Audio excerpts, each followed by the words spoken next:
እፉዬ ባልሜ ነው ሆኔ ነው ልጅ እፉዬ በሆነች ነው ገኒ ልጅ አለሽልኝ መጣሽ? አዎ ገኒ አንቺንም ጠይቄ በዛውን ቤተክርስቲያን ሄዳለሁ ብዬ ነው የመጣሁት። እሰይ እንኳን መጣሽልኝ። በቃ አብረን እንሄዳለን። አይ ገኒ እኔ ብቻዬን እሄዳለሁ። አንቺ ብዙም መንቀሳቀስ እና ዳጊ አንተስ እንዴት ነህ? ደህና ነኝ እኔ። አንቺ ደህና ነሽ? ደህና ነኝ ዳጊ። በቃ አንተን በደንብ ተንከባከባት እሺ? እሺ እቴ። ግን ያው በጣም ስለተጨነቅኩ። ሰላም ሰላም፣ እንዴት ናችሁልኝ? ውድ የሰብለ ዩቲዩብ ቤተሰቦች ደህና ናችሁ ወይ? እኔ በጣም ደህና ነኝ እግዚአብሔር ይመስገን። ሐረግ ድራማ እንግዲህ ኤፍራታ እናቷን ልታያት ሄዳለች። ገኒን አልተናደደችባት ማለት ነው። ይሄ በጣም ደስ የሚል ነገር የምሬንም ብላችሁ ገኒ በጣም ነው የምታሳዝነኝ።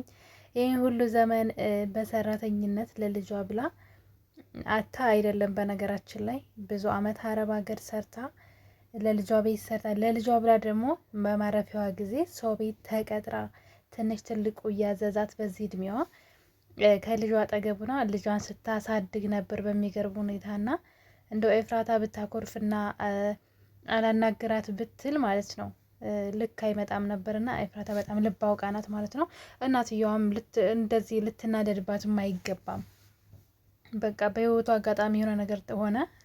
ኤፍራታን ወለደቻትና ዝም ብላ ጥላት አይደለም ሄደችው።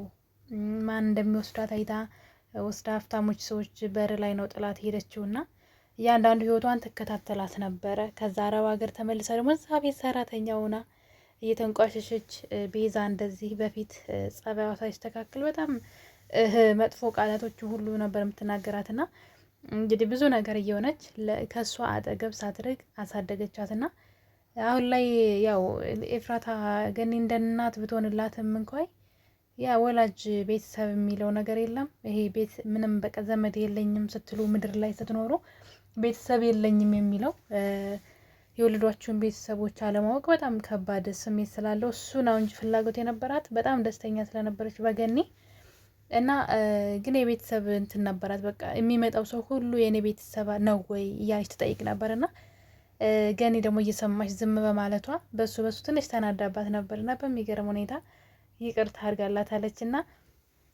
የምር ግን ገኒ የኤፍራታ እውነተኛ እናት ነው በተመስለው የምሬ ነው ብላችሁ እኔ ገኒ በጣም ነው የምትተውነው ማለት ይቻላል። እንዴት ስፍስፍ እንደምትልና በቃ ሪሊ የምር ነው የሚመስለው እንጂ ድራማ አይመስልም፣ ትወና አይመስልምና የኤፍራታ ፈገግታዋ ይሄ ሳቋ የኤፍራታ የናፈቀው ማን ነው? አንድ ቀን ይሄ ሳቋ ይመለሳን ብዬ ተስፋ አድርጋለሁ። እንዴት ደስ እንደምትል እኮና እንደዚህ ከሳቀች በጣም ቆይታለች። የሳቋ ምንጭ ደግሞ ገኒ ናት ይታወቃል። እዛ ቤት እንኳን እያለች በጣም ብዙ ችግር ደርሶባት ስለነበረ ሁሌ ታለቅስ ነበር። የምትስቀው በገኒ ነው፣ የምታጽናናት ገኒ ናትና እኔ በጣም ደስ ብሎኛል ገኒ ሄዳ ስለጠየቀቻትና እናቷን ደስተኛ ስላደረገቻት ማለት ነው። እናቷ የምትፈልገው እሷን ነው፣ ከእሷ ጋር መሆን ነውና ጤና ሁሉ አጣች። እሷ ላናግራት ስትል እሷ ከእሷ ስትርቅ ገኒ ራሱ ሌላ ሰው እየሆነች አለመጣችሁባችሁም? ያች ሰው ቤት ስትሰራ እንደ እንትንም ብር የምትለው ሴት በቃ እንዳለ የሆነ ህመም ውስጥ ገባች ማለት ነውና እናትየዋ ይገባታል። እናቷን ደስታ ስለመለሰች ደስ ብሎኛል ኤፍዬ። እንግዲህ ደግሞ ኤፍራታ ባለፈው እንግዲህ የናታንንና የያፌትን የዲኤንኤን ውጤት የሁለቱንም ጸጉራቸውን እሷ በእርግጥ የኔና የገኒ እናቴ ነው ብላ ነው ያለችው ማለት ነው። የሁለታችን ዲኤንኤን አለችው፣ ግን ነገሩ እንደዛ አይደለም። የሁለቱ ወንድማማቾች መሆናቸውን ለማረጋገጥ ነውና በጣም ያስፈራል። እንግዲህ ዲኤንኤኑ ምርመራው ወረቀት ደርሶ እጇ ገብቷል ማለት ነው። እና ልጁ እንግዲህ የናታን እንዳይሆን የያፌት እንዳይሆን ፈጣሪ ይርዳት ማለት ልጁ ሳይሆን ሁለቱ ወንድማማቾች እንዳይሆኑ ነው የሷ ፍራቻዋ። ምንድን ነው ሁለቱ ወንድማማቾች እንዳይሆኑባት ነው እሷ የፈራችው ማለት ነው። በነገራችን ላይ ሁለቱ ወንድማማቾች መሆናቸው ምንም ከሷ እርግዝና ጋር የሚያያይዘው ነገር የለም። ልጁ የያፌት ከሆነ የያፌት ነው፣ በቃ ምንም ማድረግ አይቻልም። የያፌት እንዳይሆን ነው እንጂ መፍራት ያለባት የሁለቱ ወንድማማችነት ምንም ለእሷ ህይወት ላይ የሚያመጣው ነገር የለም። አንዴ ነገሮች ተበላሽተዋን ብዬ አስባለሁና እርግጠኛ ነኝ ወንድምና ወንድም አይሆኑም። በእህታቸው ማናት ጽዮን ናት እንግዲህ የሁለቱ እህት ብዬ የማስበው ማለት ነው። ሁለቱ ወንድማማቾች ሊሆኑ አይችሉም። የናታን አባት ናታንን አይወልደውም ብዬ ነው ማስበው፣ አባቱ አይደለም። ለዛም ይመስለኛል ሲያሳድገው በጣም ያሰቃየው ነበረ። ከሰው በታች በጣም አለ አይደለ እንደዚህ ቤተሰብ እያሰቃየ ስታወሩ አፋፋችሁን እያለ የራሳችሁን ሀሳባችሁን በነፃነት እንዳትገልጹ በራሳችሁ እንዳትተማመኑ ያደርጓችኋል ማለት ነው።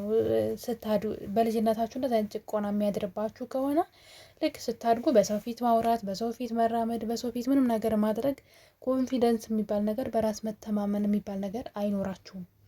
ምንም በቃ የራሳችሁ ውሳኔ የለም። ሁሉ ነገሩ በሰው ምርጫ ነው የሚሆንላችሁና የራሳችሁ አቋም አይኖራችሁም። እና ይሄ ደግሞ ቤተሰብ ሲያሳድገና የሚያሳድርብን ተጽዕኖ ካለ እንደዛ አይነት ልጅ ነው የምንሆነውና ናታን እንግዲህ እንደዛ አይነት ነበረ።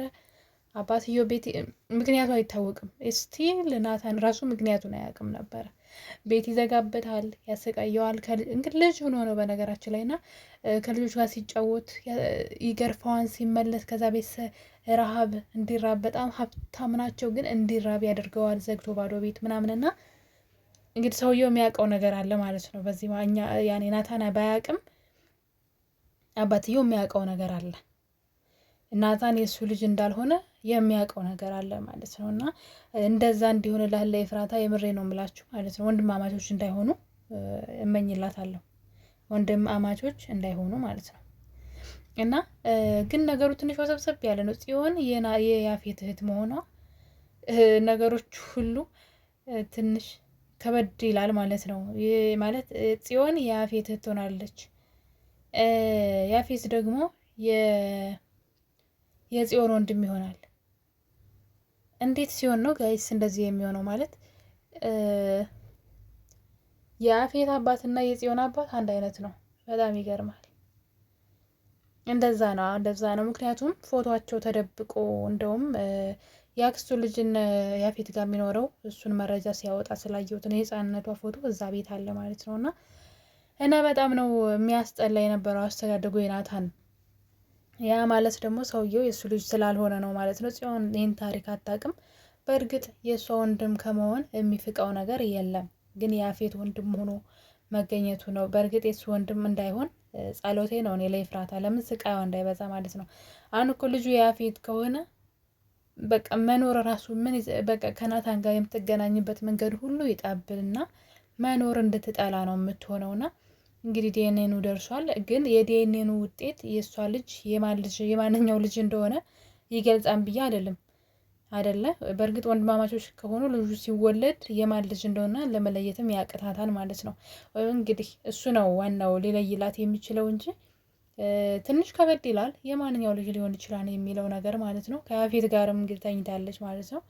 እና የልጁ ነው ዋናው ወሳኙ ብዬ ላለሁኝ። አሁን ላይ የሁለቱ ወንድማማቾች መሆን አለመሆን የእሷን ልጅ ምንም አያድነውም ማለት ነው። እና እኔ ግን ከዚህ በላይ ስቃይዋ ባይበዛና የናታን ልጅ እንዲሆንላት ከናታን ጋር የምትገናኝበት መንገድም ደግሞ እሱ ትልቁ መንገድ እሱ ስለሚሆን ማለት ነው።